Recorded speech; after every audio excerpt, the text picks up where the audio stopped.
Cloud, more, live on Facebook.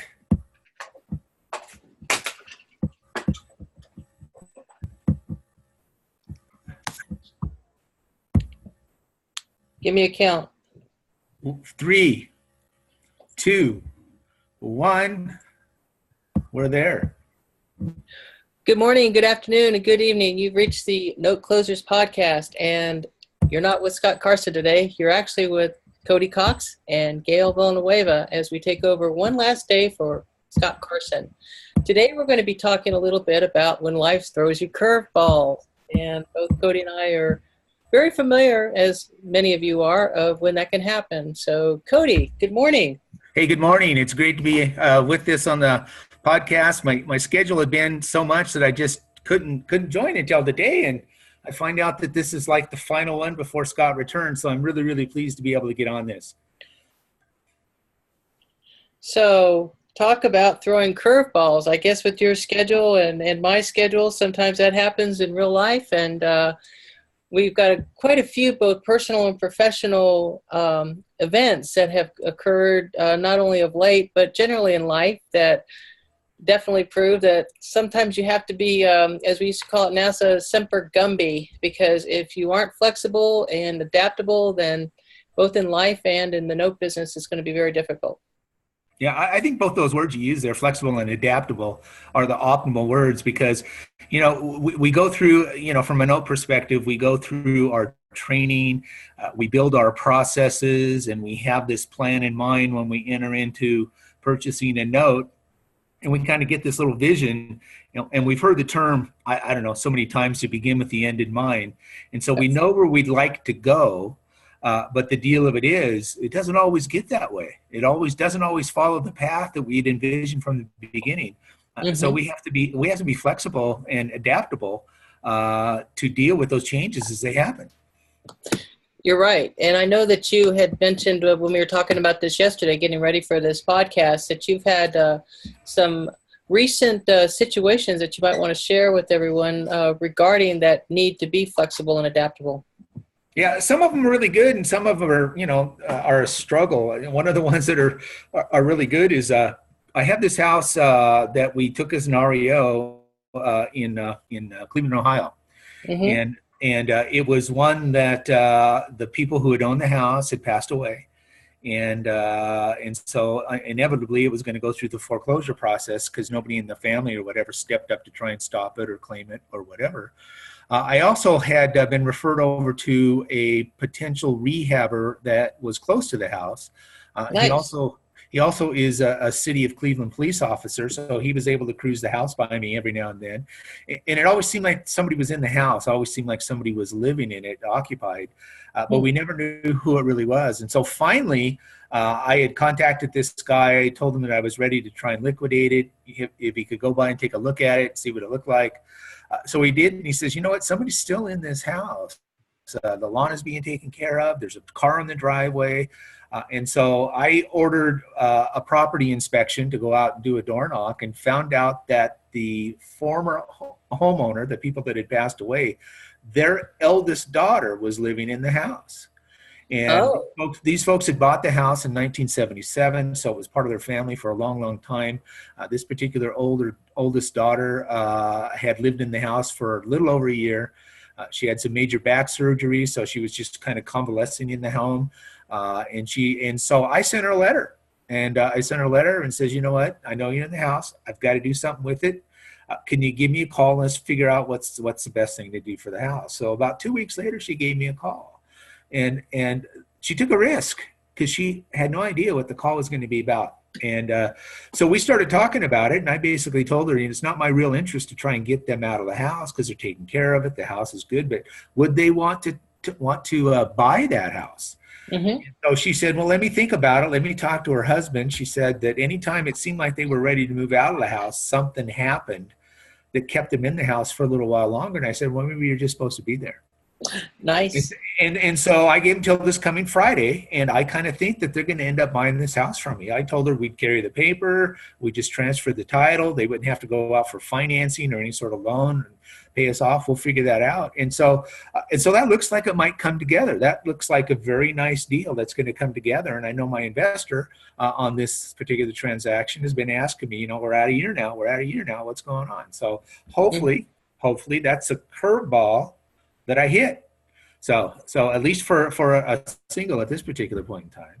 Uh, But then I have a curveball that I whiffed on. I think it's still not over with, but I bought a note a little over a year ago. It's about 14, 15 months ago in Illinois.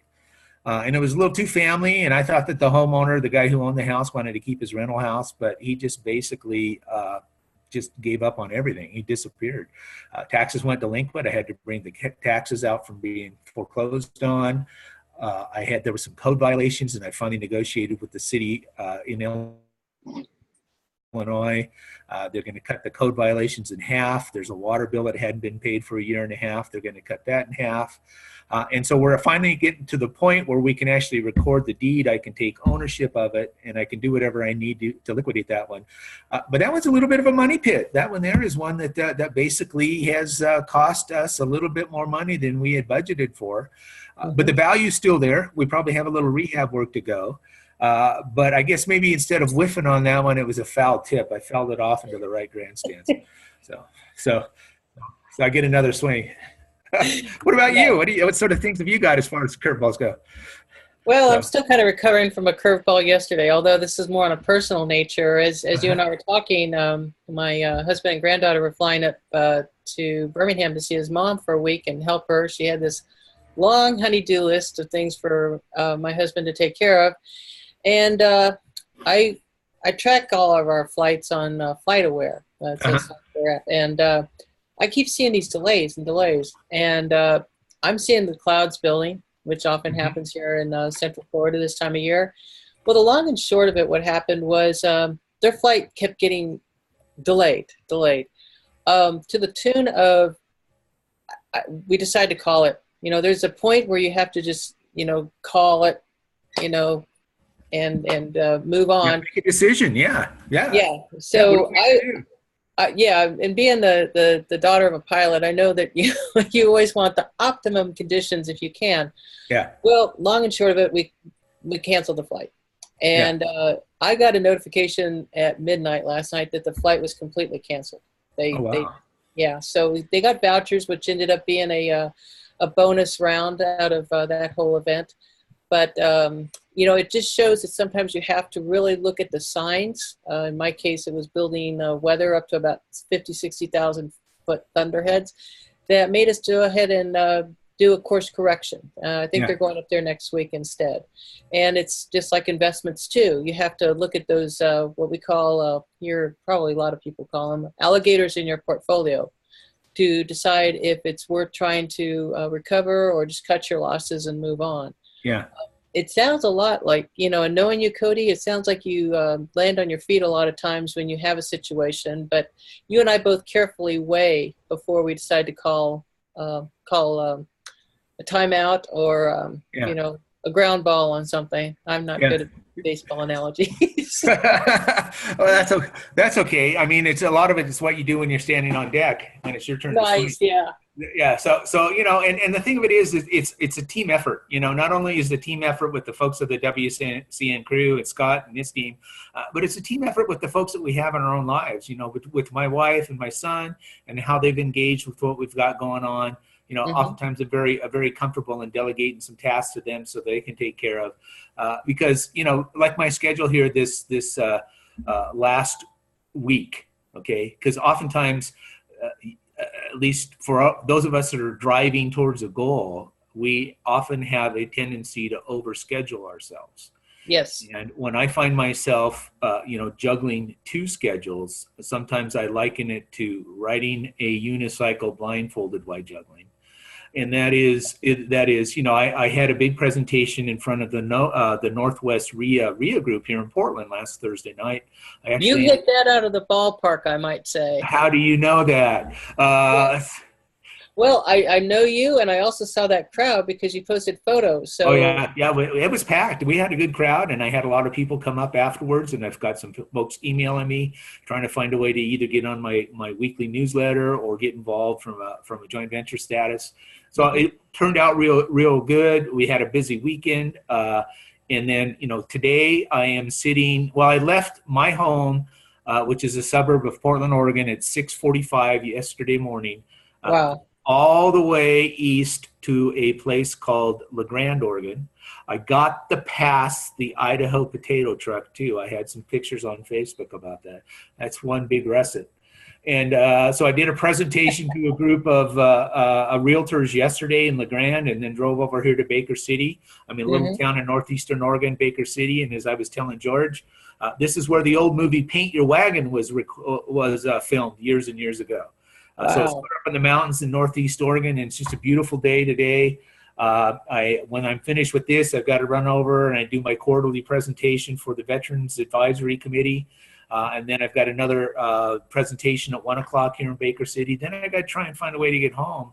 And it's about a 6-hour drive one way. So those kind of things, I mean, one of the things you and I talked about yesterday when we talked about life throwing us curveballs, the other word in there is life, because there's a lot of life that we have to do that's outside of just what we do from a note investing standpoint. Uh, with getting a lot of conversation about wanting to get involved. I've got some assets that I'm going to start looking at, and I'm kind of saying, how do I structure in my mind, in my day coming up, because I have another event that I'm going to on Thursday, when I can actually do the due diligence process to try and narrow those 500 assets down to a dozen. And so just and I know there's been some conversation about time blocking. Okay, I think time blocking has a lot of merit. It keeps people on track. Hmm. But you and I, like we talked about to start this podcast, we've got to be flexible and adaptable. And so sometimes we have to vary outside of what other time block criteria we have to take care of the things that matter.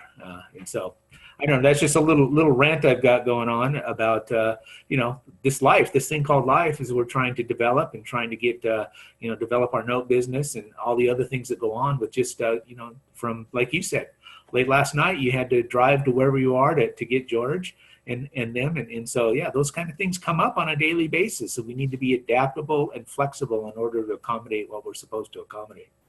Yeah, you're absolutely right. It's sort of like when I called you in as a pinch hitter at the last moment and said That's they right. can That's a you, good you one. know, yeah. But if I can take one for the team, if you have a little bit of trouble doing that due diligence, Yeah. I'm here. Okay. I can help you out with that, Okay. and That figure sounds good. something out. See, that's part of Um, the whole deal, part of the whole crew. Yeah, and that's one of the cool things about our WCN team crew, if you will, is Yeah. that we have a very tight cadre of folks that we personally build relationships with, because this is a relationship business that we can count on and rely on. Because what is that term? I can't ever pronounce it, what Scott calls us. It's not cooperative. It's co-opetition.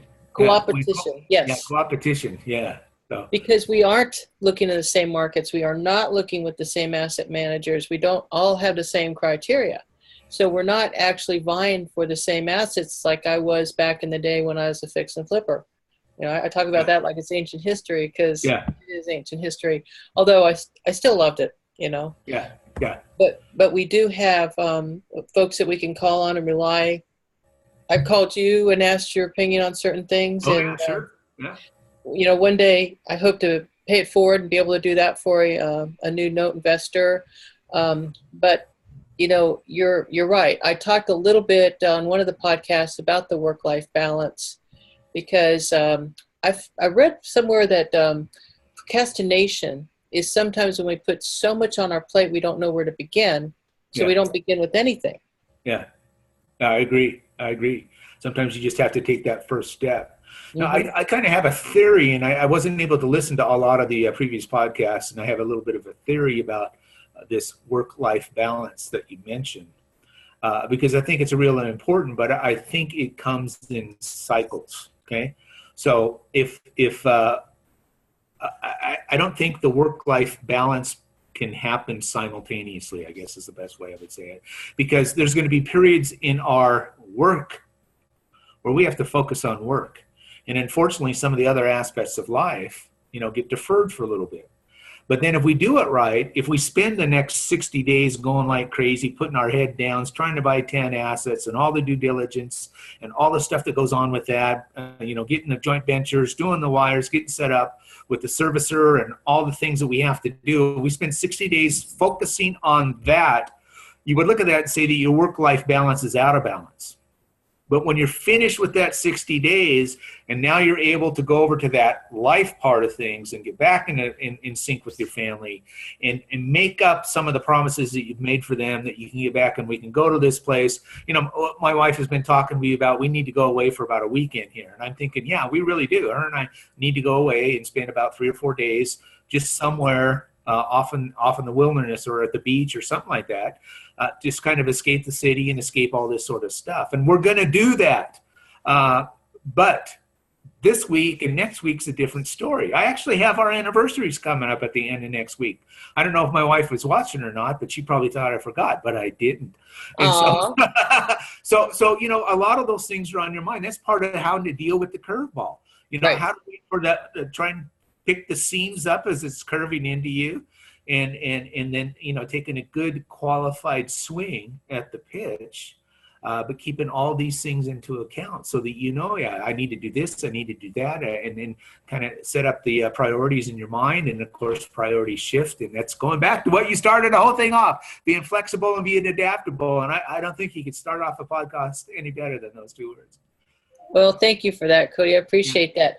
Now, I'm going to ask you, do you take a day off a week or do you work 7 days a week? Well, I usually try and take off Saturday afternoon in some fashion, and Sunday afternoon in some fashion, with the exception that that's when I get my emailer out. I try and get that out by 5, 6, 7 o'clock on Sunday evenings. It's now just become part of what we do at our household. I used to take Fridays off as much as I could. But again, the work-life part of it with my day job has kind of prohibited that in a lot of ways.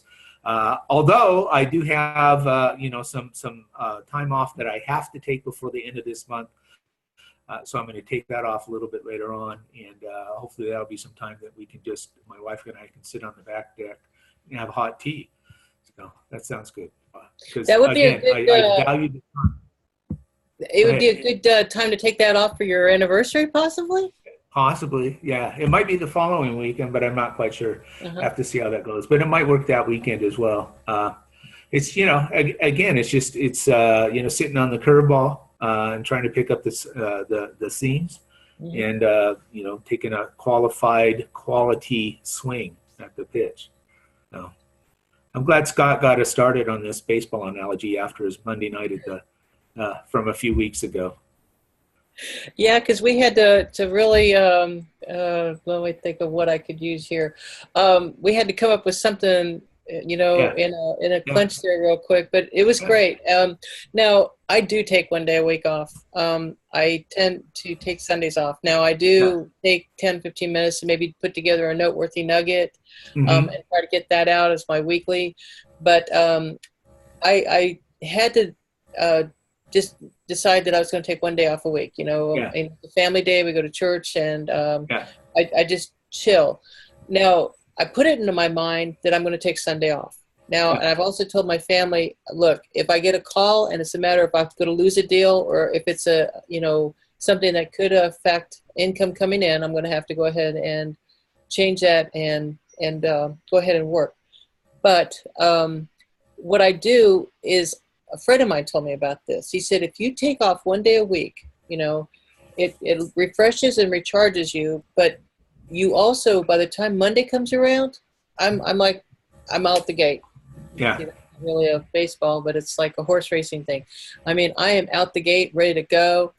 And I go full speed ahead, I commit what I want to do on paper, try to get it up till Saturday at midnight, writing down what I want to accomplish the following week.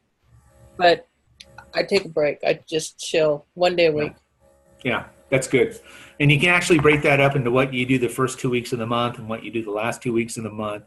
Do I spend the first 2 weeks of the month doing due diligence? Do I spend the last 2 weeks of the month, sourcing joint venture investors on those and getting to a point of funding? And that's just the stuff that we do on the front side of a note acquisition, because there's a lot of things that happen, on the back side of a note acquisition. We actually own that note, and all the little things that are going on. Like yesterday, I got an email from one of my attorneys.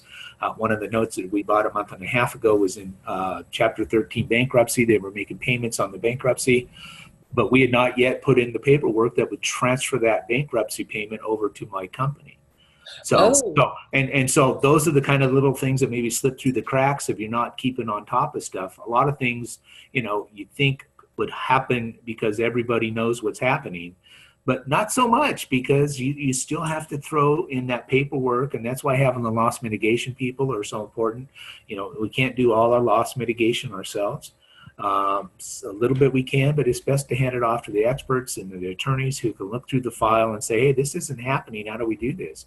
Well, yeah, you do this, and I'll get you the assignment of mortgage that shows that I own that. You can get that to the bankruptcy trustee. And I would think that in this situation, there's probably 2 months of payments that the trustee is holding, waiting to give them to somebody. And so, I'll raise my hand and say they're supposed to come here. Yeah, that's beautiful. And that leads me to think about who we have on our teams, because you and I have both got a set of professional team players like Dante Duffy and Madison Management, the Singer Law Group. We have, our Pro Title. Those are some, just to name a few, but we rely on experts in the field to go ahead and make sure that they catch those fly balls for us, if you will. That's right. Yeah, they're shagging. They're shagging for us. That's right. So that we look good when we slide into home plate face first. And they're also our cheerleaders too, because they are. Yeah, they are. Actually, baseball doesn't have cheerleaders, but so Embry Riddle did not have a sports team, as you can see. Sorry, my bad. So. That's cool. That's cool.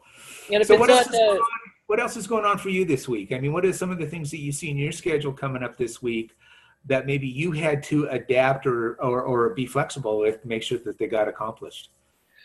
Well, that's funny you said that, Cody, because knowing that George and Milani were flying out to Oregon, they're going to come see you and sure. Your wife. Yeah, no, they're not. Wanda, no, don't worry. I had this whole lineup, of things I was going to go ahead and do. I tend to work and continue to work and not pay attention to what time it is, because I love this business so much. And I was going to work from dawn till the midnight oils, getting ready for Fast Track next week. Also, I had some tapes that I want to do the due diligence on and, get that all marketed and all this other. Well, that kind of changed a little bit on me. So I'm going to have to, revamp. I'll still do the tapes that I want to do. I'll still do the marketing and the reach out. Tuesday through Thursday, I tend to reach out to asset managers and see what's coming down the pike. Yeah. I will be flexible and improvise on that too. Now, what about you? You got I have 2 days at my day job this week. Tomorrow, I have to go back tomorrow morning, and then again on Friday. Thursday, I'm going to the State of Oregon Mortgage Brokers Conference. So, just because part of what I do is the business development for my day job, and, they have their annual conference. And so I'll be going to that, which means I will not be going all the way down to my office on that particular day. So that's a work day, of course, but it'll be something that I'm away from the office. And I like that aspect of it. I like the part. For the longest time, I sold money as an account executive to mortgage brokers, so I'd spend most of the day outside the office. And I like that aspect of it. And I like, one of the things about note investing, it does give you some flexibility that way, that you don't have to spend all your time sitting in front of a computer. If you structure it correctly, you do all that sort of computer work in the morning, and then the afternoon you can be out, raising funds or whatever else you need to do. So raising capital. So it really provides kind of a flexibility. And then if there's something that you want to take care of, like a free concert in the park or some of the other things, you can do that. And looking up ahead this week, I've got those kind of things that have tied me down. I've had one investor want to talk on this Saturday, and so that might be something that we'll end up doing. And so there's just a myriad of things that can grab your time. And I think that's the other thing that when you look at baseball, it's one of the only sports where you don't follow a clock. There's no clock. There's no time clock, if you will. Note investing, I think has some similarities that way. Although there are deadlines and there's things you have to accomplish within certain periods, oftentimes you're not really following a clock per se. So it's I don't know what I'm trying to say there exactly, but it's a matter of just having that type of structure that you can manage the things yourself, rather than having other people manage things for you, which, goes into that D word called discipline. You have to discipline what you're doing. And that's the start of all of this. Right. You're absolutely right with that. One of the things about the note business is it is a flexible industry, but you also have to have that discipline to go ahead.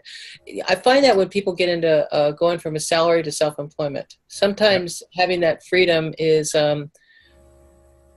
it can destroy their business. Yeah. Eric Hyde, Bill Griesemer, you guys, even though you're holding down full-time jobs, even Chris Saveni, you're able to incorporate a very successful note business into this, your life and your lifestyle, and being able to adapt to being able to have lucrative and successful note businesses in addition to that time when you decide to retire.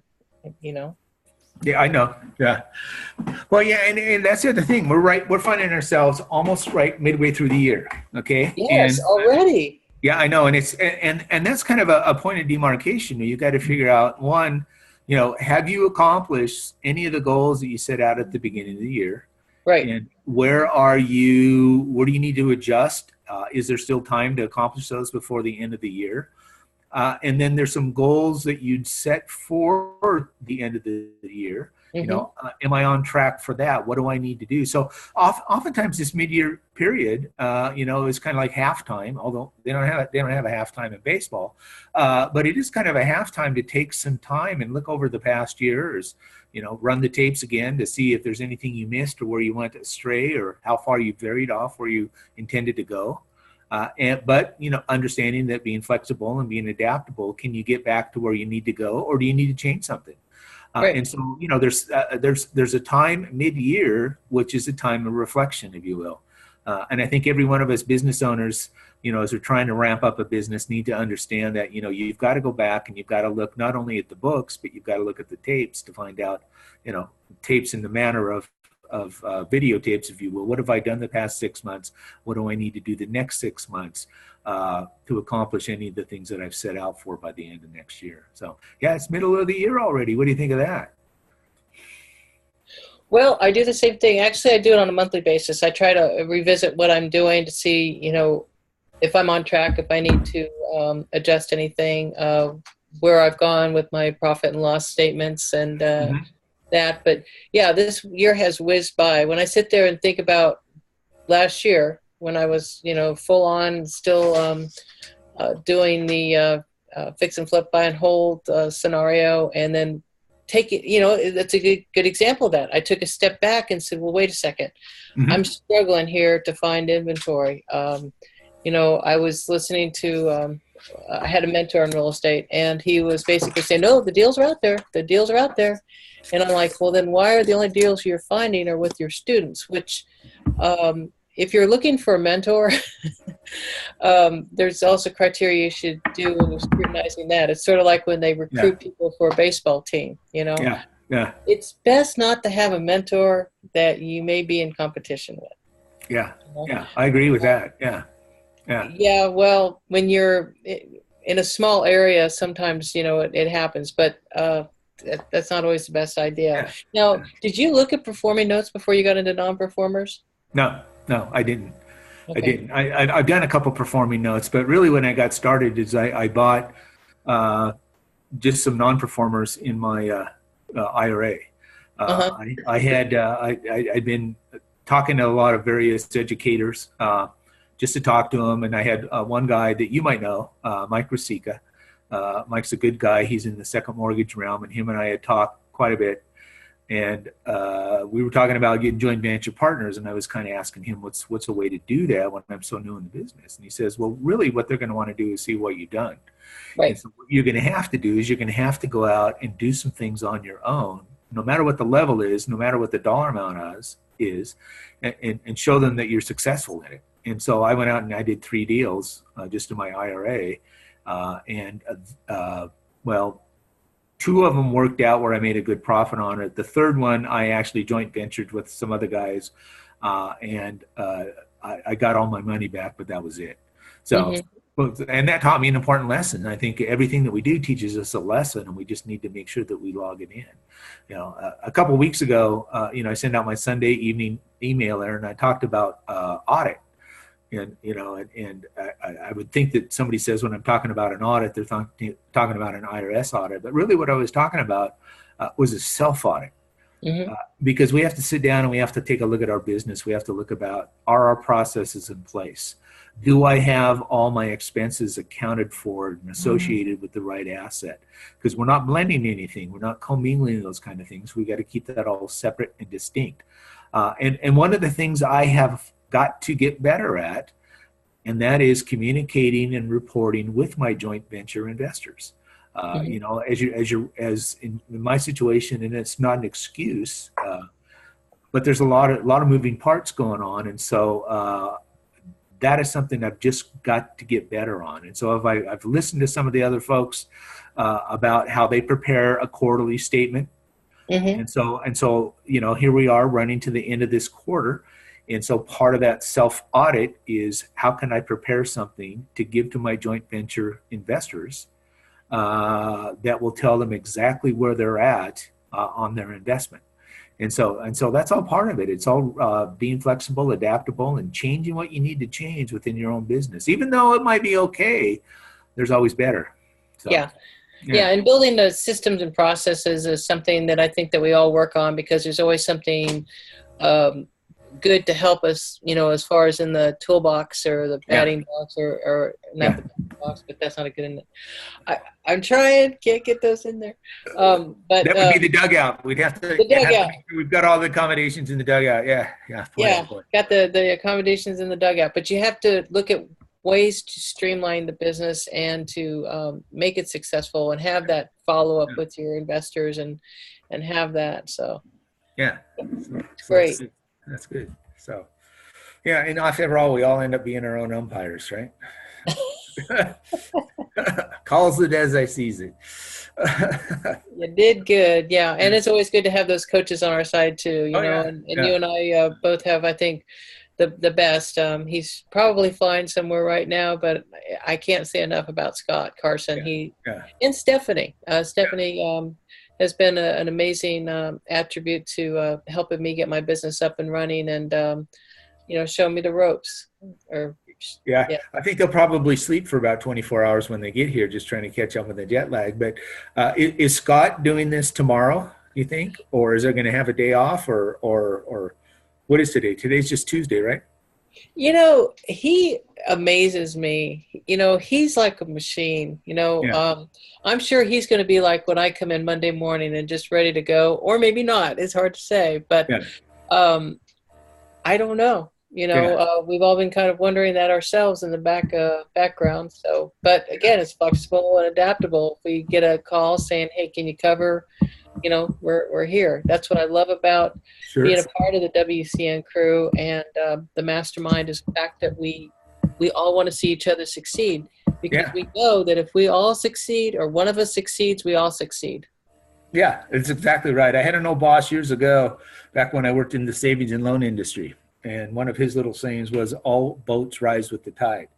And so I think it's important for us to realize that if, somebody out in Wisconsin's doing well, then somebody down in Florida is doing well, and then somebody in in Arizona is doing well, and we're all doing well. And it's just a matter of making sure that we're all pitching in together in that spirit of competition, that we're flexible and adaptable to help each other out. The biggest thing that I see right now is just that's a struggle, if you will, is just availability of product, just finding the quality product that is in. And I always like to use the term investment quality because there's a lot of stuff out there that you can buy, but is it investment quality, especially if I'm using investor money? And so, oftentimes I get a little chastised because there's folks that want to work with me and I haven't been able to get something to them. Well, it's because I'm protecting you in a lot of ways. Mm-hmm. I want to make sure that I'm just not throwing your money at something just because it achieves a goal for me. We got to make sure that this thing here is an investment quality paper that's going to be, minimum loss, if any, that we've mitigated all that potential loss, and it does show a profit. Plus, we're helping homeowners out. I mean, there's nothing better than helping these homeowners out. Right. Yeah. Yeah, and you and I have a very similar business model with that.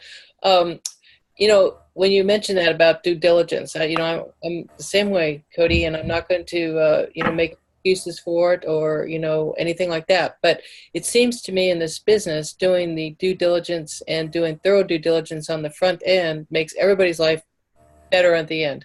Yeah. You mentioned those 3 deals, and you mentioned one of them cash out. But do you think you could have restructured something or done something a little differently for a different outcome on that particular deal? You could have. There's always that opportunity, but sometimes if you believe in the concept of velocity of money, Mm-hmm. sometimes doing something quicker, just to get it off the inventory, out of the portfolio, and rinse and repeat, if you will, makes sense in the long run as well. There are ways to do some things. A lot of it depends on what your investor wants too. Your investor may want to roll that over again, or they have another idea of what they want to do with their funding. So, there's a lot of components that go into play there. Right. It's the game within a game that you have to think about, and everything's situational. So, Mm-hmm. yeah. So, Absolutely. yeah. So. Well, you know what? I've seen about 4 or 5 people. I'm able to look over my camera out into this courtyard area, and I've seen about 4 or 5 people that are already heading to this meeting that I'm supposed to go to. So, we've been on this thing for about 40 minutes. I don't know if we have any real questions. Maybe you and I have just been talking for 40 minutes. But if you see any questions there that we can answer with that, maybe we hang up for the day and turn it over to Scott tomorrow. Well, what we can do is I could go back to if there are any questions. I'm not seeing Yeah. any. Yeah. Then Okay. I can go ahead and let you get on with your day. I'm really glad that we were able to pull this together and visit for a little bit this morning. Sure. Sure. It's always a genuine pleasure when I can chat Yeah. with you, Cody. Yeah, I appreciate that too. It's always good fun, and it's like I was telling George a little earlier. To me, it's just the technology is fascinating. Yeah. It's not even 9 o'clock here on the West Coast, and you're 3,000 miles away or more from me, and we can talk like we're sitting across the table from each other. And I like the opportunity and the ability to be able to do that. So. I absolutely do too. Well, with Yeah. that, we'll wish you a good day, and Yeah, you too. thank you so much, and thank you everybody for listening. You can always reach out to Cody and I. We'll have our contact information in the comments section of this podcast, and we're here to help fellow investors and also potential investors that want to talk with us further. All right, give us a shout, and we'll talk soon. Thanks. Okay.